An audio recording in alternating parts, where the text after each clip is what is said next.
it came through. That's okay. Oh, okay, no worries. Yes, this is actually perfect. Okay. So you sound awesome, and then I'm going to go ahead and start the recording. And so this will honestly be probably about 4 minutes long total, or 3 minutes. Okay. But just getting to know you a little bit, and you know, your radio show and why you got started, the inspiration behind it. So starting off, I know that you got into a pretty crazy motorcycle accident. I did. But you told me that you had your jaw wired shut. I did. That was 1980. The accident was 1983. Okay. And so when you had that surgery, did it affect your speech at all, or around that time did you still want to get into radio? Tell me a little bit about that. Well, I had just gotten out of high school at that point, and I'm not sure that radio was anywhere in my thoughts. Okay. So yeah, and it didn't, except for when your jaw is wired, and I don't know if you've ever talked to anybody when it is, but every tooth is wired, and so it's the most painful thing you've ever thought of if you ever have to yawn, because it feels like every tooth's being ripped out. But you end up talking like this, with your entire jaw clenched. Wow. Yeah. And so how long did it take for you to recover from that? Well, actually still recovering. I lost 4 inches of tibia, dislocated the fibula, crushed the ankle, shattered my cheekbone, unseated my eyeball, broke my jaw. And so with the leg, they had to do an experimental bone graft called a Papinel bone graft, where they take the bone off the iliac crest of your hip and lay it inside the basically the crater, the missing 4 inches of tibia, and pray that it heals basically. And so now my leg is fused, the tibia and the fibula is fused through through the lower leg. So in essence, everything healed. And then in 2000, and there was many surgeries, and then in 2000 I basically broke open the skin graft. I worked a 12-hour shift that day, and I bought a new pair of boots, and didn't realize it, because I didn't have any feeling in the wound area, didn't realize that I was rubbing the skin graft off, and so basically created a condition that I've had to deal with now for quite some time. And then the pictures that I sent you from March of 2019, that was when they basically had to go in and they had to remove some of the bone that had gone bad, and basically try and patch it up. Wow. And so for your experience and just continuing to pursue this career in radio, what inspired you?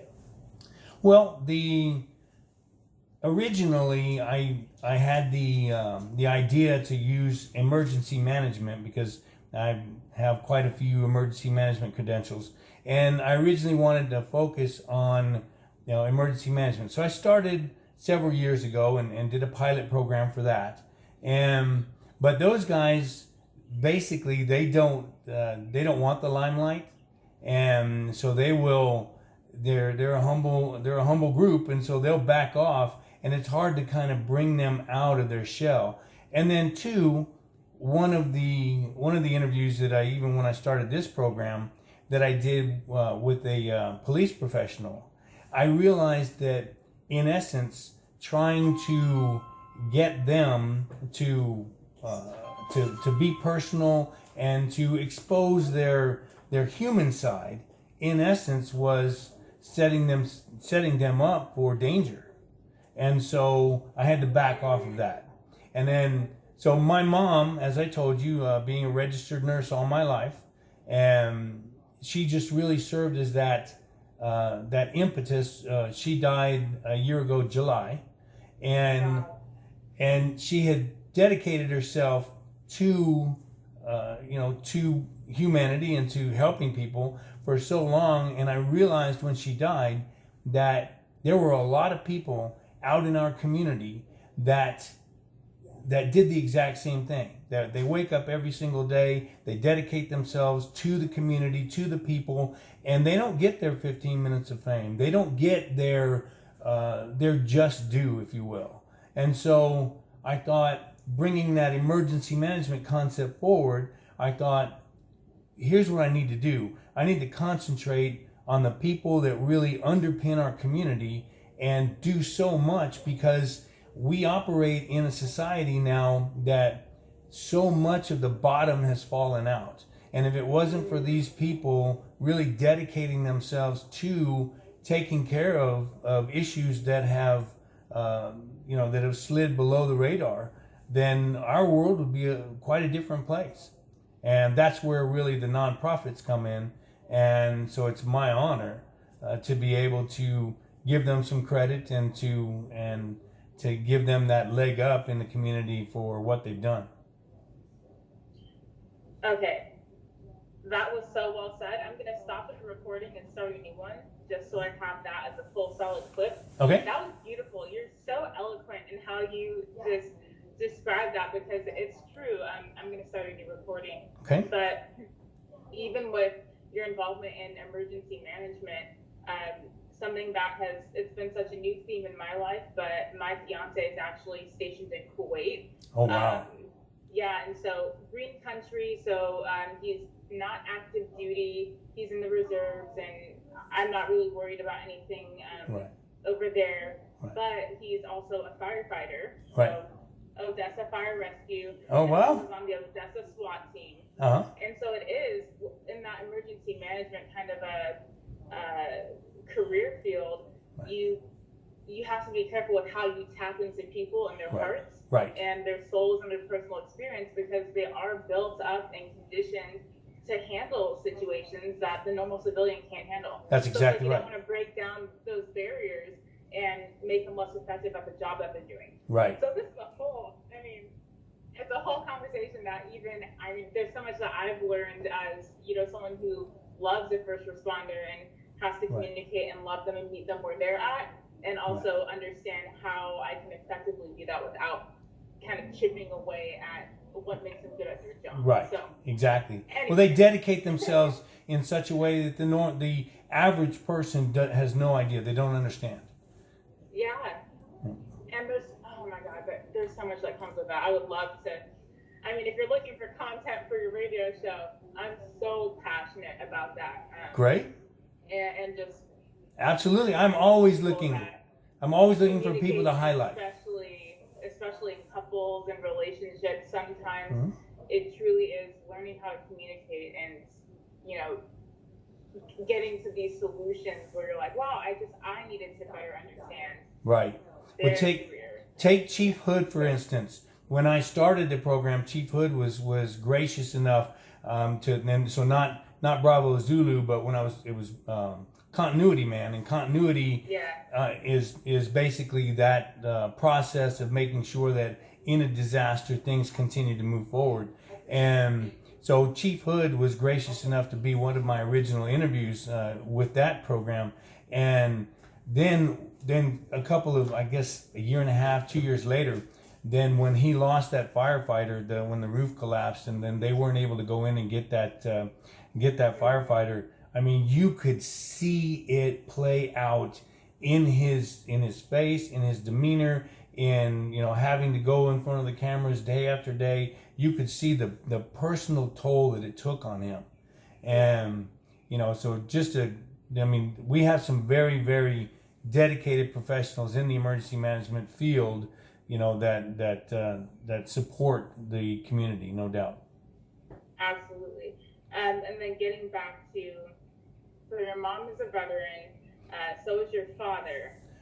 Tell me a little bit about the name behind Bravo Zulu Radio. Well, Bravo Zulu it originated as a naval term, and so there's some history behind that, where it was Baker Zulu, and so there's some more history behind it. But Bravo Zulu then became the official term for a job well done. So when the United Nations alphabet, Alpha Bravo Charlie Delta Echo Foxtrot, when that came into fruition, then Bravo Zulu morphed into that meaning of a job well done. So when the ships, and so it can be said both in Bravo Zulu, and so you say Bravo Zulu to a military guy here in San Antonio, and I mean they know exactly what it means.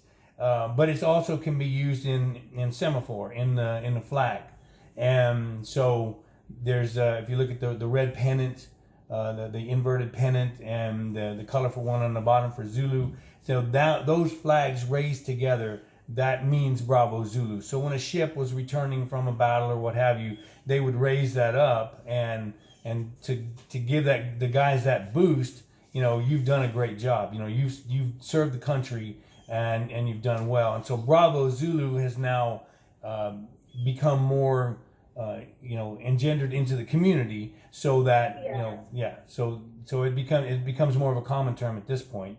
So, but your radio show, it's dedicated to telling people job well done. Absolutely. How does it feel to have a platform that's so dedicated to honoring people? I mean, have you seen a lot of success with it? Yes, and we're just growing by leaps and bounds. It's a tremendous opportunity. It really is. It's a humbling opportunity to be able to do that, to be able to find people that have stepped out of their successful rat race type of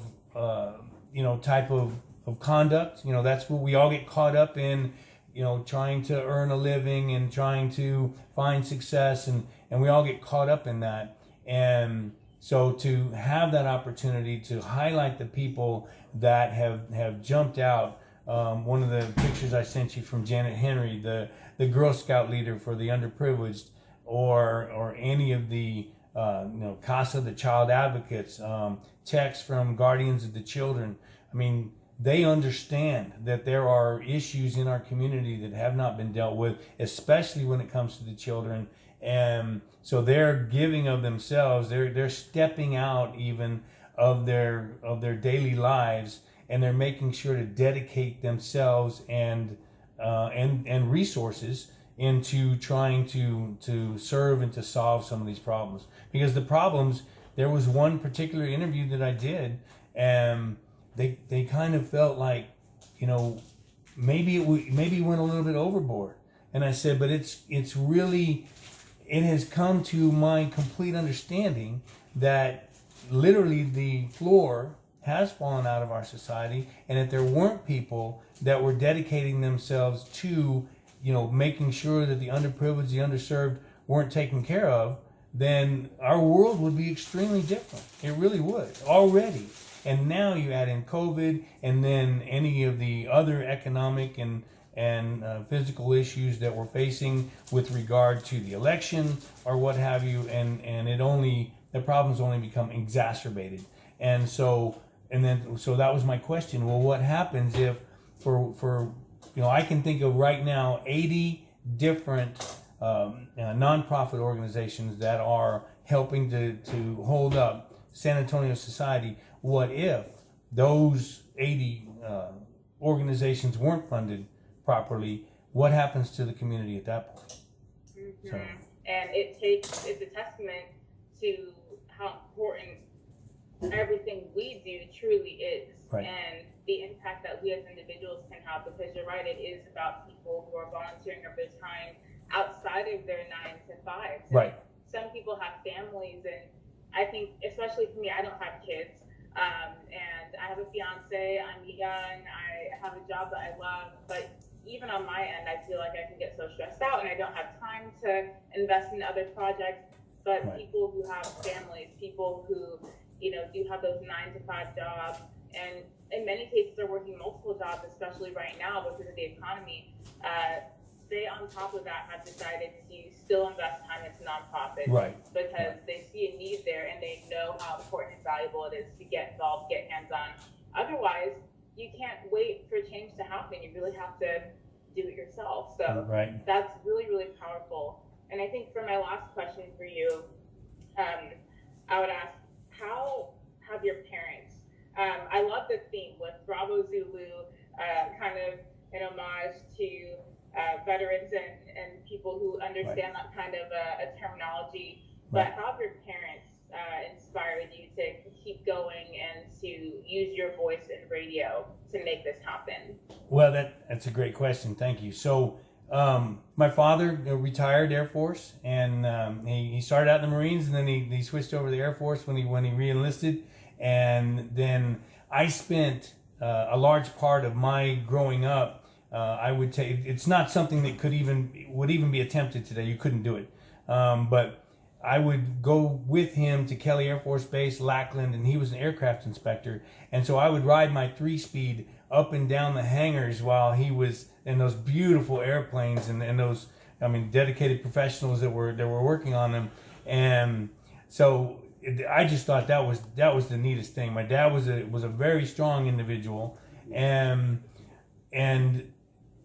but there were things that really I still had to learn, so I'll leave that there and then move forward. My mom then was the pillar of the family, and she made sure to hold us together and to keep us together. And so much of what I came to learn and honor and respect really came from her. And she would tell me, this is what's expected of you as an individual. This is how a man acts. This is what a soldier is expected to do in the military. And so really those were the foundation for what I've tried to become, and then building on that, of course, and then to try and give that legacy to my family as well, and to make sure that we understand that there is a greater purpose, as Churchill said, being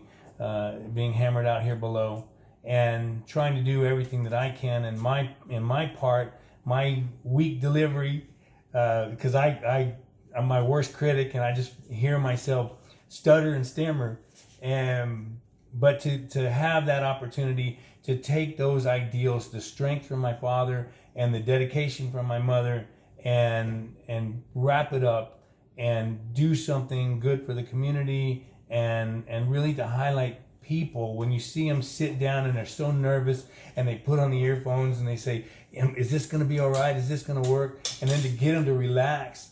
One lady at the end of the interview, she said, well, you make it easy to talk to you. It's just easy to talk to you. So where they come in and they're frozen and they're not sure how to deal with it, then I think because of where I came from and starting from the very bottom, the people are more comfortable with me. And so she just said, you just made it easy. It became a conversation. It wasn't like, I was being interviewed. And that's one of the things that I bring into the interview, is that when I started, I was just as nervous too. I forgot my own name the first time, but I had a list. I did. I had a list of the questions and where I wanted to kind of steer the conversation. And then they said, well, wait a minute, you have to understand, this is radio. And so if you do it that way, then you're taking things, you're assuming things, you're taking things for granted. You need to look at it from the terms of the individual that's listening. And so when I go into something, I don't do a tremendous amount of research. I know where we're going with it, but I let it kind of flow so that I'm asking the same questions that the individual listening would ask. Well, you didn't explain this, and what does that mean, and where do we go from here?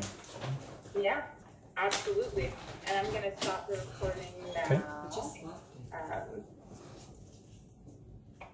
That's so funny though that you brought up the stuttering and things like that. One, I didn't notice anything, but two, I actually had a speech impediment from high school to college. So I never thought I'd be in TV. I always thought, I can't get past the slurring, and I was kind of shy growing up. Right. So I would speak and try to get all the words out and just get it over with. Right. And that was just a habit that built up. But then over time, the more I kept doing it, and I said, you know what, I'm going to do this regardless of how nervous or afraid I might be, because the passion I had for what I was doing and what I meant to the community outweighed whatever fear I had of failure. And so now I'm here, and it's amazing to hear you say that. Well, the passion and the enthusiasm can override, you know, the Oh, absolutely. Yeah, it's incredible. And the fact that you're still able to, I mean, I get that all the time during interviews where people say, oh, it's just like we're having a conversation. Right. They forget the cameras are there, they forget the mics on them, and Right. it's authentic and it's real. Right. And we need more of that We instead do. of prepared, scripted content all Right. the time. You're exactly So, right. I loved talking to you, Riley. This was incredible. This was one of my favorite interviews I've had in a while. Well, and thank you. I seriously would love to work with you. I would love to contribute in any way that I can Okay. to your show. I mean, I don't know if you have anything planned in the near future, but if it's first responders or talking about your Thanksgiving event, the nonprofit Thanksgiving, I would love to contribute and be a part of that in any way. Well, great. Please keep me in the loop. I will. All right. And then for the videos, so I don't know if you got my email, but I can did. send you a link, transfer link. You would just Okay. drop it into the link, Okay. and it would transfer, and then I would get. Okay. But so you don't have to worry about converting anything. Would that be Sure. okay with you? Yeah, that'd be fine. Okay, excellent. Thank Okay. you so much again. Yes, ma'am. If you have like Bravo Zulu logo or I do. something that you'd like me to use, Okay. social media that you'd like me to shout out, Okay. after the segment, please let me know. Okay. And I can go ahead and incorporate that. Sounds good. All right. Thank you so much. Thank you. This made my day. Well, good. All right, I'll talk to you in a bit. All right. Thank you, ma'am. Bye-bye. Bye.